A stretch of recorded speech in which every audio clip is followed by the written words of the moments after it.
Now, all of you probably already know about the council and what it does, and you know about our sector.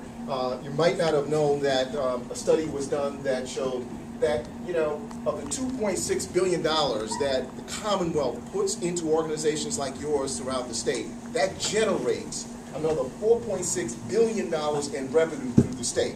So that investment multiplies and creates more. And by the way, I have copies of this. If we could just pass around and make sure folks have that so they can have that. What that means is that you've got a payroll of $2 billion in the Commonwealth. What that payroll does is not only create jobs for over 100,000 people, but you also create over 34,000 other jobs for folks who don't even work in the sector. So that's the person that's running the grocery store and down in the community doing the work, creating more jobs. It's really about economic development. We looked at our projections, the workforce projections.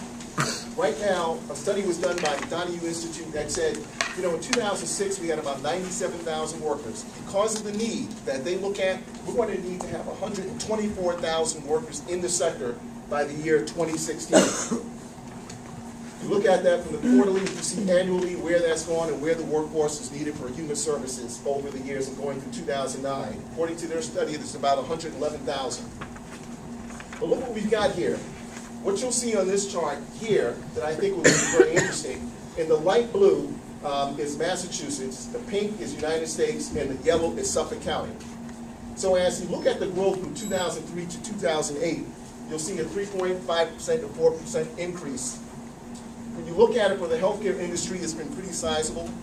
You look at it for human services, Suffolk County is not at the same level of growth as you see in the healthcare industry or as you see in Massachusetts or in the United States. What is that about? I don't necessarily know. Maybe it's about the cost of living. Maybe it's hard. It's maybe because people are choosing not to, or maybe programs are locating outside.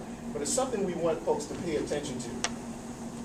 We also had that study done that showed the disparity of wages. This was done in 1999. You see the difference just on the top. You only need to look at the top line. Study was done that the average for all employees in human services was $23,833. These are, median wages. Let me get that language correct for you. Healthcare is $32,500. All the sectors $31,127. We don't do something with that figure right there, we're going to see that it's going to be even more difficult to have people. And that's why it was very important for our sector to really think about we need money. And I appreciate the comments that people have said before about that. What we're proposing, and I think what works, is a salary reserve. Because until we get that, we're not going to be able to catch up and to make that happen. So we're asking everybody here to contact their legislators and talk to them about the amendment for the salary reserve. Representative Bruce Balser has agreed to do that. That'll be coming out on the budget next week. But she's going to need support. She's going to need support from your local legislators as well to help to make this through.